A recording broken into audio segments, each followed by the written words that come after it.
Hello there, Cancers. Welcome to your reading. So when I was meditating for this month's reading for you guys, I saw this image of this woman. You know those area rugs that we have in our house? They're really hard to clean thoroughly, okay? And the traditional way in which people clean the rug is they take it outside and they beat it. They beat out all the dust. They could even rinse it with like a power hose. Okay, that's the only way I feel to really get all the dirt, all the grime out of the area rug. Vacuuming over it can only remove the surface stain. It doesn't really do any type of deep cleaning. So I see this woman hauling, like pulling and pulling the area rug. It's really big. She pulls it out and then she puts it on this industrial like clothesline. And she takes like sticks and then she beats it, and then this giant cloud of dust just comes out, and she keeps going at it, and after a while the cloud gets smaller and smaller and smaller, the cloud of dust, and then she gets the power hose and then she like thoroughly just sprays at it, and she keeps spraying and spraying until the water runs clear. Okay, so that indicates to me some type of a massive deep cleaning is potentially happening in your life, or needs to happen in your life, in a certain area of your life. And it's almost like a major purging process to get all the dirt, all the grime, all the stain, to do some really deep, thorough fixing and cleaning in some area. And then she puts it's already on that industrial really strong like super fortified clothesline, and she hangs it, and the sun is out, so it's going to dry on its own. And the other image that I saw is I saw this boat, and it looks like a cartoon type of a scene. There's a waterway, there's like a lake or something, and the boat has a lot of lanterns in it, and it's all lit up, and it's coming closer and closer and closer to shore. And so it seems like there's some type of festivity, some type of a gala, some type of an event on the boat. I don't see people dancing, but they're dressed pretty nicely, and all the lanterns are lit up, so it seems like something that's like a really fun festive activity. And the boat comes to shore, it docks, and then all the elegant people from the boat, they come towards the land. So I feel with that image, it almost seems like, it just feels to me like a homecoming. It feels to me like, you know, the journey is over. Now we're on to land, we're on to solid ground. Things are a little bit safe, a lot safer, a lot more stable, a lot more predictable. Okay, so based off those two images for you guys, what I'm feeling is, I feel like, you know, the worst of it is done and over with. There's a light at the end of the tunnel. And I feel like you're able to reach this light at the end of the tunnel, mainly because of your doing, of your ability to purge yourself of things that are no longer serving you, ways of doing, ways of thinking, ways in which many of you have held on to situations and things from your past. Okay. I'm getting an image of somebody being a little bit of a hoarder or a pack rat, somebody needing to like get rid of their possessions and their belongings that they've hoarded since they were, you know, an infant, since they were really young. And I'm also seeing like many of you having a lot of emotional attachments to things, objects, places, and people. And if those experiences have been very positive, then you want to hang on to them, and that's great. But if those experiences have been quite negative, and I feel like they might have been quite negative, you hang on to them, and they really weigh you down. They weigh you down in terms of affecting your self-esteem. They weigh you down by, you know, miring you in a lot of self-doubt. Like, am I worthy? Am I capable? Am I able to move on past this? And I do feel many of you, you know, possibly carrying that around as a security blanket. Okay. And one of the reasons why people do that is They carry this security blanket around that might not be entirely positive, in an effort to tell themselves, like, I knew it, I shouldn't have done it because nothing works out. I should have trusted my gut instinct and not have done that because, you know, it's always going to blow up in my face. So it's almost like that security blanket as an excuse to not try new things. That security blanket as an excuse to tell yourself, you know, I'm a failure, I'm not worthy of new things, or I'm not worthy of all these blessings that are coming into the picture for me. And I want you to be very, very careful, because I feel like many of you, Cancers, are typically very, very, very, very shy people. And I also feel like, you know, many of you, you have a social facade that you put on, okay? You like to be liked. And there's nothing wrong with that. We always love to be accepted and to be looked up to and to be liked by other people. And I also feel like many of you, you have a very, you have a way about you where you put people at ease, okay? And you're almost like an emotional and also a social chameleon, where you kind of blend in with your environment as well. And I'm bringing this up because I feel like you like to be liked, and you are very easy to talk to for a lot of people. You're also very nice, very caring, very genuine, and you don't want to see anybody left out. So if you're in a social setting, for example, you want everyone to feel included. So you try to engage everybody in that social context so that no one feels left out, because you're very, very sensitive to if the shoe were on the other foot and you're in a new social environment and you don't want to be left out. You would want to be included, and you would want people to be inclusive towards you. But I also feel like, you know, that really nice social facade. And I feel like many of you, you know, you have a really good heart, but I feel like it comes out in the more of the facade way, where you might bend over backwards and accommodate and do a lot of things for people, especially if they are not deserving of it, okay? And so this whole purging process, okay? I don't need to please anybody, okay? I'm a nice person. I don't need to go out of my way, bend over backwards to prove anything to anybody.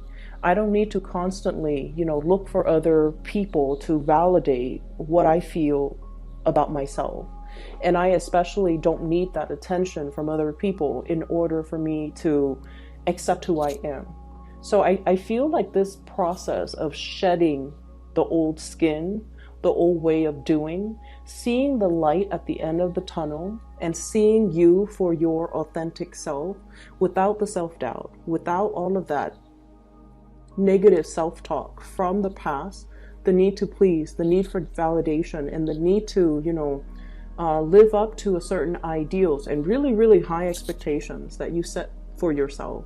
And you're able to reach it, but every time you're a little bit closer and closer to reaching the apex, you kind of lose momentum, lose steam, lose self-confidence. Okay, this can be, you know, really liking somebody, really, really wanting to make an offer towards a person, like a crush, or somebody just you have really strong feelings for. And I feel like once, you know, you're like, I'm gonna do it, and you work yourself up to the point where you're just like, I'm gonna do it. You start approaching the person. And then as soon as you get close to the person, I see, like, you know, you get tongue-tied, you get nervous, you get really, really weak in the knees. And it has nothing to do with the other person's reaction towards you. It's just you talk yourself out of doing things that are actually really, really good for you, okay? So I see a purging process, I see a cleansing. And then I also see reaching that light at the tunnel where you're able to see your authentic self. So it's really, really beautiful. One of the things that I want you to be very careful about, and the 2 5s came out first, so I want to talk about them, okay? You have great cards, by the way. Just let me put that out there. First of all, 5 of Wands. This is a lot about conflict. And it is internal in nature, okay? Internal conflict being the tug of war, the push and pull. On the one hand, we want to hold back. We want to take care of ourselves. We want to preserve our attention, our energy, our time for ourselves, because many of you have big goals, big dreams that you want to materialize, okay? But you're also looking at it like that mountain in front of this man. It's so high. It's covered in trees. There are no clear paved roads. So it's almost like hitting a certain milestone in your life where you want to do big things, but these things, these ideals have never been trailblazed before. No one has done it before. You might not have the proper guidance. You might not have the map. You might not feel like you have the proper mentorship or the right preconditions to allow you to tackle such an to tackle such a great task. Okay, so there's no roadmap. Everything is just a little bit like daunting. Like, how do I get to the top of the mountain? I'm right here. There are no trails. It has never, it's like virgin land. It has never been explored. It has never been touched. And you're a little bit scratching your heads like, how do I do that? So I feel many of you have really, really big goals and big dreams and big aspirations. It's floating out there in the ethers. And I feel like the month of March is when things start to gel and start to culminate. And, you know, the path, one step at a time, will start to kind of clear up for you. Okay? So what I'm feeling is, you know, on the one hand, you want to preserve time, energy, resources in order to build on and to really give yourself permission even to explore this new virgin land, this new big dream that you have. And on the other hand, there are so many demands from so many people asking for your time, asking for your resources. And so I definitely feel this push and pull energy about you. Like, when do I hold back? When do I stop saying yes to other? When do I stop, you know, like leaking my energy towards other people and then feeling exhausted energetically, financially, even just in every way possible, doing and bending over backwards for a lot of people. And at the end of the day, you feel like, I don't even have anything left for myself. So that's what I'm sensing here. You're giving away a lot. You have been giving away a lot of your time, a lot of your resources, a lot of your energy that you don't have. And I feel like you need to really draw back, focus on these big dreams that you're trying to accomplish for yourself, so that you can keep this vision in the center of your mind and you don't lose sight of it. Many of you are afraid to say no to people because you feel like saying no to them might make them feel like you're either being stingy, you're either being unfair, or selfish. God forbid. You don't want them to think that of you. But I feel like it gets to the point where we all need to draw back our energies and start to learn to take care of ourselves. And especially if we have big goals, big dreams, we need to really focus on that. We need to really focus on the research. We need to focus on that vision, how to achieve it. And we don't really have the time and the energy to waste on other things when we have these things clearly in alignment with us, okay? It's not about being selfish. It's about being smart. And I feel like many of you are struggling with this energy. How much do I give to myself? If I say no, if I pull back my energy and my generosity, my resources, will people think of me differently? Will they talk behind my back? Will they say I'm selfish or, you know, stingy or whatever it is? It doesn't really matter, but I know that it does affect you. So it's easier said than done, but I know that it does affect you. What people feel about you and think about you really deeply affect you on a very heartfelt level. And I would just say that you've been nothing but sweet and generous and loving to other people. And I feel like it's time for you to turn your back on a few people, especially if they've been kind of milking it, and especially if they have been combative and not cooperative with you. Okay, so the 2 5s, I feel like somebody's energy comes in like this. I'm getting like the word homewrecker is usually associated with third parties, but I feel like this is someone who's a little bit destructive, whose behaviors is, when unchecked, can be very catastrophic, who might have like a very perverse way of doing things, or a very careless, impulsive, as well as lack of direction or lack of a strong sense of morality. Okay, I'm seeing the smoke, and the smoke, it blows with the wind. So it's somebody without a strong sense of self. They just kind of flop out there and trying to find themselves, and they might gravitate towards the wrong people. They might experiment with the wrong things. They might have very dubious sense of morality. And I feel like some of you might have been giving a lot of your time and generosity trying to guide this person or trying to help this person, but it gets to the point where your advice, your counsel falls on deaf ears. They're going to do what they're going to do. And I feel like their presence or their influence might not be the best for you to be around energetically. So we have to learn to pull back a little bit, and we have to learn to take care of our own emotional and mental, peace. Okay, and it's okay to do that. So that's the first energy here.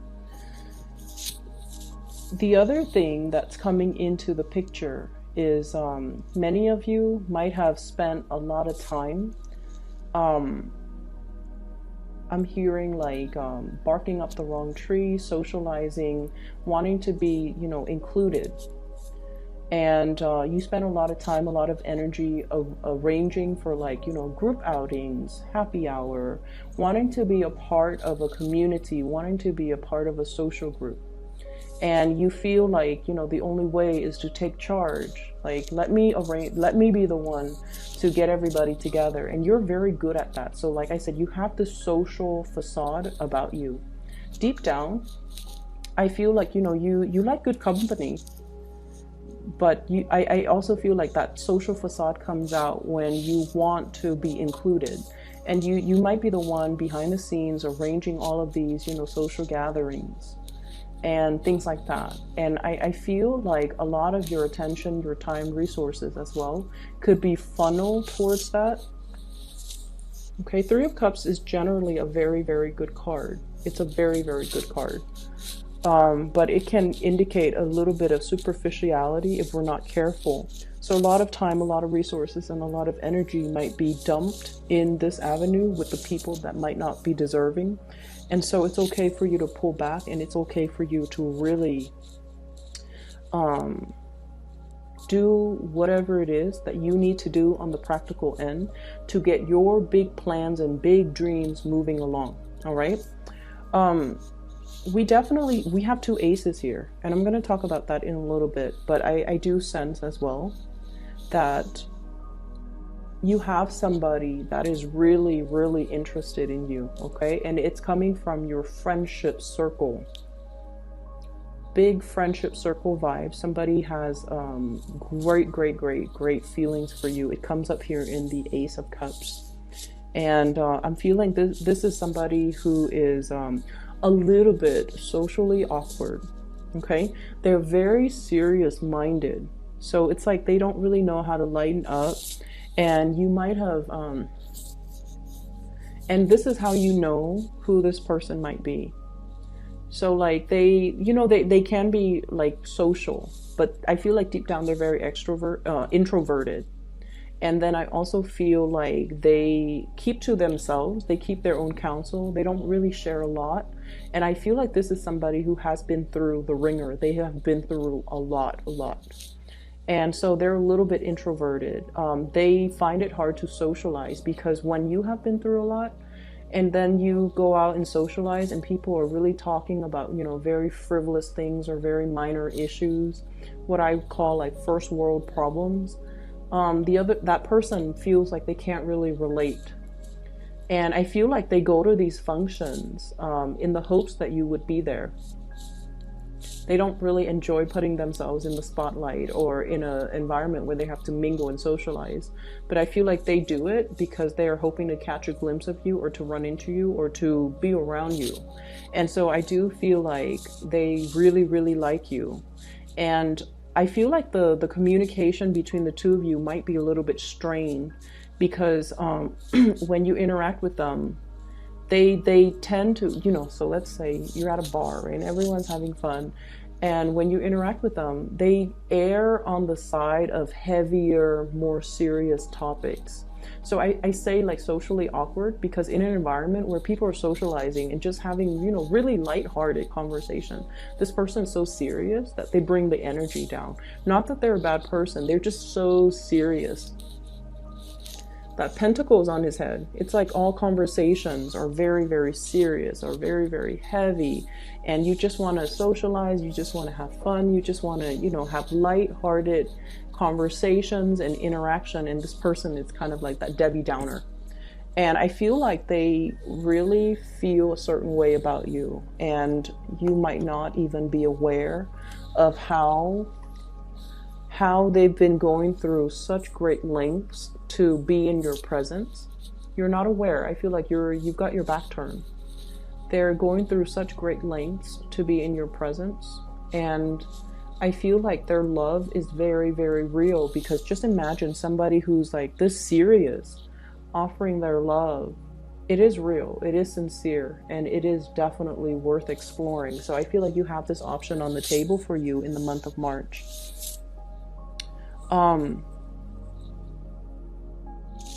I would say many of you are coming out of this tunnel of light, like out of the dark tunnel into the light. So you might have recently broken up and you're now single. You want to socialize, and there will be opportunities for massive amount of dating. Okay.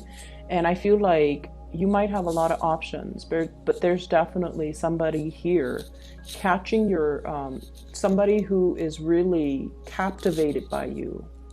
They're definitely more serious. I would say probably a little bit older than you by like about 3 years, 5 years is what I'm sensing. I have 2 3s, 2 5s, 3 of Cups, 3 of Wands, 5 of Swords, 5 of Wands. So I feel like there's somebody who might be a little bit older than you by possibly 3 years or 5 years. And I feel like they feel like you're the one. They feel like you're the one.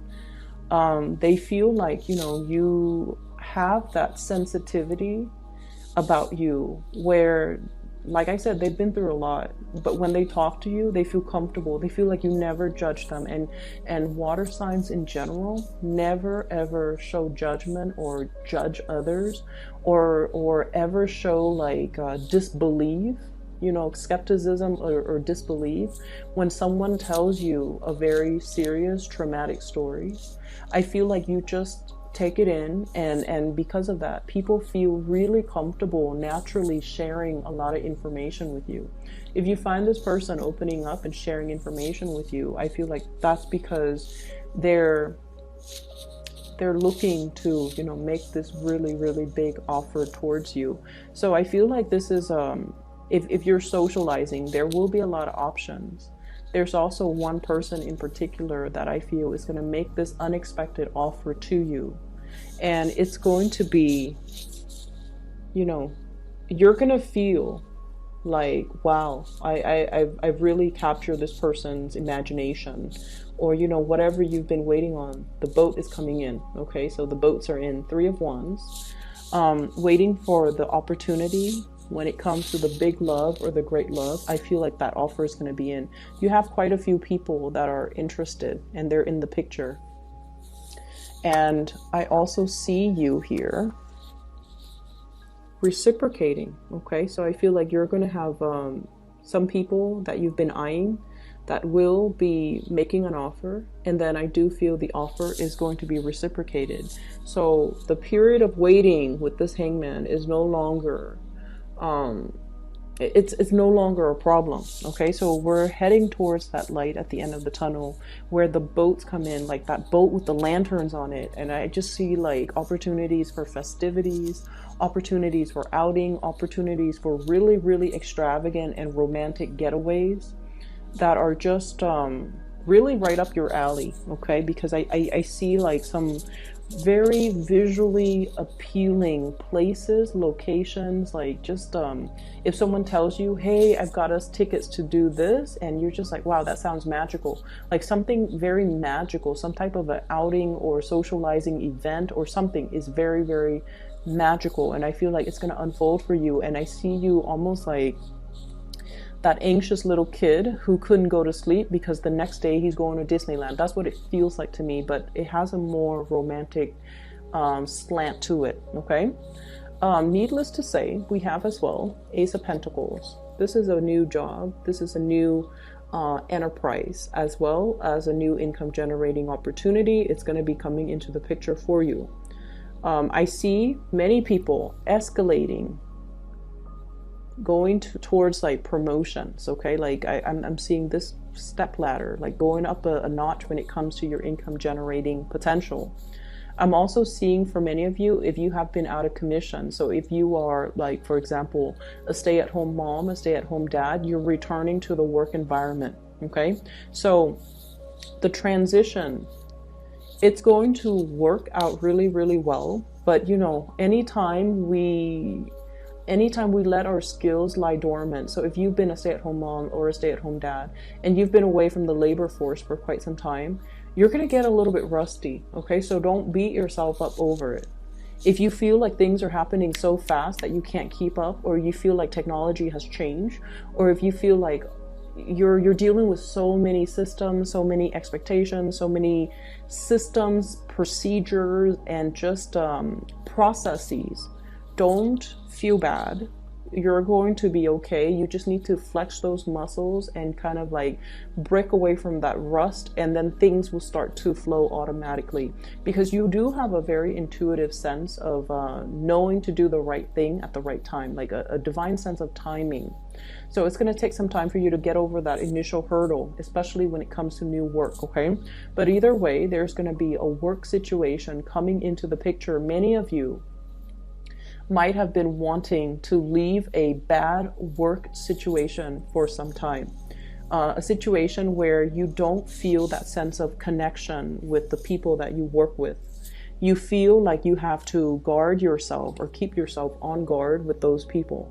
Okay, and so you're shifting into a different work environment where people are nicer, they're less combative and more cooperative.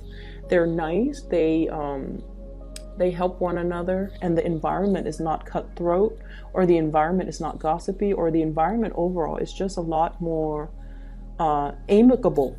Okay, I'm also seeing as well, for those of you who might have children and then you're like dealing with, you know, the baby's mother or the baby's father, there's going to be some type of a amicable. So if things have been really problematic,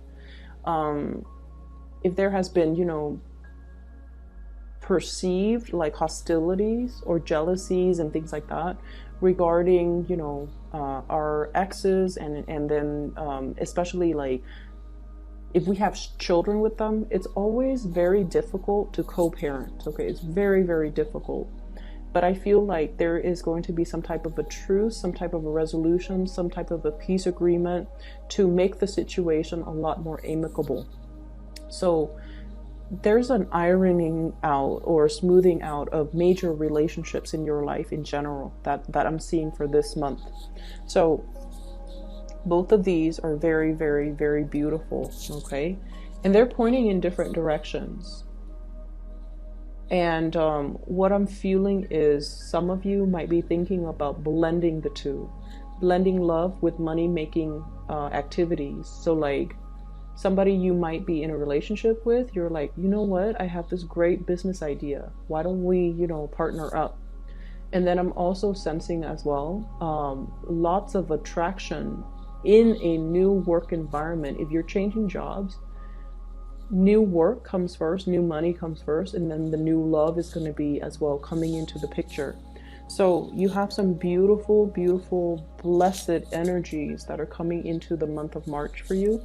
It's actually divine timing because we're shifting, or we have shifted in the time into the time of Pisces, which is a compatible sign. It's a fellow water sign, so the energy is very compatible for you guys, Cancers. So you have some good things that are going to be coming into the picture. I would say get the new work situation, let that sort itself out. If you're jumping into a new environment, keep your nose to the grindstone. Don't, go out too much and socialize with coworkers. You need to know, anytime we're in a new work environment, and we need to kind of know the pecking order, what I like to call the pecking order first, before we jump in and socialize. Because I feel like strategically, it's the smart thing to do, okay? So don't get too involved with the coworkers. Don't get, especially, office romances and get wrapped up in the office politics. But it is really smart for us to kind of get the lay of the land, know the pecking order, know who to come to for advice, know who to avoid. And we always have those people in the office environment that might be gossips too, so you don't want to reveal too much. You guys are very friendly, very sociable. You want to be liked, and you want to just jump in and just, make a splash and be very social. But I feel like there are things here that's really telling you, focus on this first, okay? Focus your energy on this. Keep yourself a little bit more closed off, mainly because I feel like if you're out there trying to make offers, trying to make a splash, it might not be the best move just yet, okay? So get the lay of the land. Understand the who's where on that totem pole before you choose who to ally yourself with or align yourself with, okay? So I hope the reading is helpful, Cancers, and I wish you the best for this month of March 2019. For those who are still emailing me about private readings, believe it or not, I'm still getting these emails. If you're interested in booking a reading for yourself, I have somebody that I highly, highly recommend. Her name is Bridget. She is a psychic out of California. I've included a link to her scheduling website. You can find that below in the description box. If you'd like to book a reading for yourself, I highly recommend her, and she's amazing. And I've used her services. I've also, for like the past 2 years, and I've also recommended a lot of my friends and family members to use her, and they've been really, really satisfied with her reading. She's phenomenal, so I highly recommend her. So Cancers, I wish you the best, okay? I'm really happy to see this for you, and I hope that the second half of the month will bring you much more blessings as well. So take care of yourself.